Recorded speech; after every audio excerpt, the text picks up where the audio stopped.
Assalamualaikum warahmatullahi wabarakatuh. Nama saya Dani Saldrey, kami dari tim AADC. Hari ini kita akan membahas tentang destruktif dan non-destruktif test.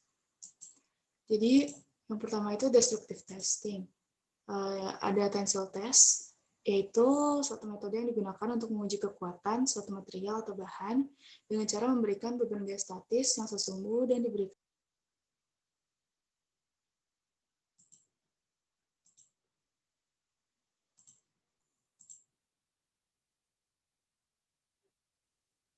secara lambat ataupun cepat. Diperoleh hasil sifat mekanik dari pengujian ini berupa kekuatan elastisitas dari material. Compression test. Compression tester atau alat tes kompresi merupakan salah satu dari macam-macam alat ukur yang sering digunakan saat servis kendaraan. Compression tester berfungsi untuk mengetahui besarnya tekanan kompresi pada setiap silinder mesin. Selanjutnya ada hardness test. Jadi hardness test itu kekerasan dari suatu material, pengujian kekerasan dari suatu material.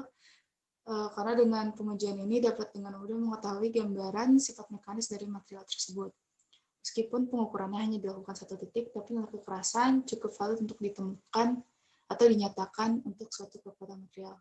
Selanjutnya ada flexural test. Flexural test itu dia merupakan pengujian suatu material dengan menggunakan flexure, di mana ukuran dari ketahanan terhadap patahan ketika suatu sampel ditekuk.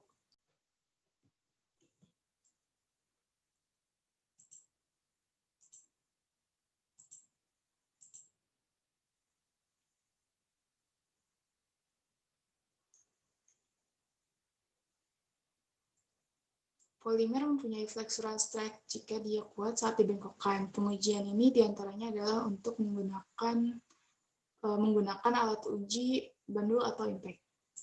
Selanjutnya ada Sharpie Impact Test. Jadi disebut juga Vinok Sharpie. Dia tinggi standar gangan tingkat tes yang menentukan jumlah energi yang diserap oleh material selama fraktur. Energi yang diserap adalah ukuran ketangguhan taktik bahan tertentu dan bertindak sebagai alat untuk belajar bergantung pada suatu transisi. Temperatur Impact Test. Jadi seperti yang ditunjukkan nama uji Sharpie, ketangguhan tidak konstan dan sangat bervariasi tergantung suhu.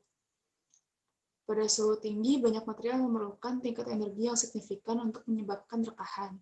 Namun pada suhu rendah, material yang sama ini mengalami rekahan dengan energi tumbukan yang sangat kecil. Fenomena ini disebut transisi ulet ke getas, terjadi secara tiba-tiba pada suatu suhu spesifik material yang disebut transisi. Fatigue test. Fatigue test itu dia retakan dan perambatan retakan sampai total retak. Mayoritas sumber kelelahan terjadi ketika mulai kelelahan retak, pada proses kelelahan diuraikan ketika pertama kali dikontrol. Contohnya itu meliputi poros mesin, roda gigi, poros sumbu, atau batang. Creep rupture test. Jadi dia ini suatu deformasi permanen suatu material akibat tegangan atau stres yang dari temperatur tinggi. Creep merupakan fungsi dari tegangan, temperatur, dan waktu. Temperatur tinggi yaitu temperatur lebih dari 6,4 dan adanya tegangan pada material mengakibatkan terjadinya regangan yang seiring waktu dapat berkembang sampai putus. Selanjutnya ada relaxation test sama cupping test.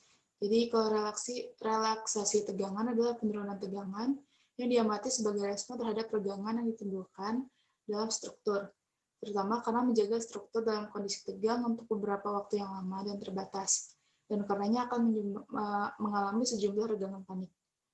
10. Cupping test. Cupping test ini digunakan untuk menentukan keuletan lembaran dan strip logam,